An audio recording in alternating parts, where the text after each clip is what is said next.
G'day and welcome to the Motley Fool regular series, What I've Been Reading. I'm the Motley Fool's Chief Investment Officer here in Australia. My name's Scott Phillips, and in this particular series, we've got lots on YouTube, by the way. I'll ask you to subscribe in a second. On this particular series, we take what our team have been reading, thinking, listening to, the stuff that's come across our proverbial desks, and turn them into investing insights for you, our viewers. And why do we do that? Well, a couple of reasons. One is we're doing it anyway. We're already doing the reading. We're already doing the thinking. We just figured we might as well share it with you. We love talking about this stuff. So that's exactly what we do on this series called What I've Been Reading. Plenty of other good stuff. I mentioned, by the way, I'd ask you to do this. If you enjoy the video, please hit the like button for me. Why? Well, it's good for my ego. It's good for our analysts' egos, but also helps other people find the video. Secondly, hit the notification, the subscribe and notification buttons.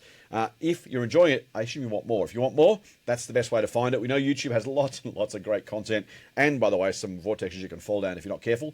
The best way to get the content you actually want is subscribing to those channels, hit the notification bell. That way when we release new content, whether it's What I've Been Reading, Stock of the Month, Stocks in Focus, Motley Fool TV, lots of great stuff on YouTube, you'll get all of that information sent directly to you by the YouTube algorithm, and you'll be able to find our content more easily. All right, that's enough from me. Let me introduce Vincent Wales. Vincent, g'day. Hello, Scott. How are you? Mate, I'm very, very well. Thanks for joining us. Mate, you've been reading a book which, on the surface at least, doesn't exactly seem like an investing book, but you have found some investing takeaways. The book's called Gut by Giulia Enders, ostensibly a medical book, but tell us about the book firstly, and then we'll get on to what you've pretty much learned, or at least intuited, about how that can apply to investing. Yeah, so I don't know if you can see it. It was quite popular in Europe. It's by Giulia Enders, literally just called The Gut. And I would recommend it as a book, even nothing to do with investing. And I'll come to a few things after, but basically it looks at the purpose of the gut in the body, how it can affect your mood, mental well-being, to be quite honest, and quite a few things I didn't realise. So some people might be aware that we have a microbiome within us, which is basically like a city of bacteria. And when that breaks down or not health, it can lead to other health problems in the body. And one of the most interesting things I saw, that a lot of people consider the gut as a second brain in the body. And it's linked to our traditional brain by something called the vagus nerve, which basically sends signals to the brain like I'm hungry, or adjust hormone levels, or even something more basic like there's something wrong with me, or this food is bad. So it moderates and it speaks to the brain. It's almost like another brain. And I think we've all heard of that expression, I've got a gut feeling about something, which kind of relates less to the logic of something and more about maybe lateral thinking and an overview of something based on your past experience. So I would definitely recommend it as a book, easy to read educational book, but there's also, I think, a few takeaways that can link to the investment world as well. I'm looking forward to that, mate, because gut feelings have both a great reputation. You know, people say, oh, I had a gut feeling I was right. The other one can be kind of that reliance on preconception or less generously prejudice, the idea of, I don't want to think about it, I'm just going to react, I'm just going to instinctively respond to a stimulus, which as investors can be useful if we use it well, also can lead us up the garden path if we don't actually interrogate those things. The old common sense isn't that common. So let's break that down, mate, because I know that's what you want to talk about. What's the role of gut feelings, or the gut, do you reckon, for investors? What should we take advantage of? What should we look out for? Well, firstly, maybe what is bad, what you shouldn't use gut feeling for, which is impulsive decision making, emotive decisions in investment. That's a sure way to make mistakes. So it's not for let's bet the ranch, let's go in gun-ho style.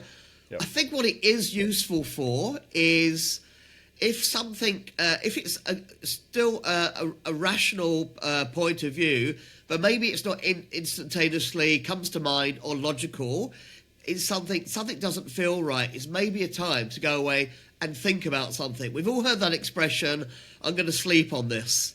Yeah. And that really is one of the where your brain can process information that's maybe not front and center and synthesize it so you've got a better basis to make decisions. So I think that's a core thing to when you should trust your gut. Maybe for a second think, maybe more in-depth research. And it may be when you spend a bit of time, it was, you know what, that investment reminds me another one I did 5 years ago that didn't turn out so well. And the reason it didn't turn out so well was X, Y, Z.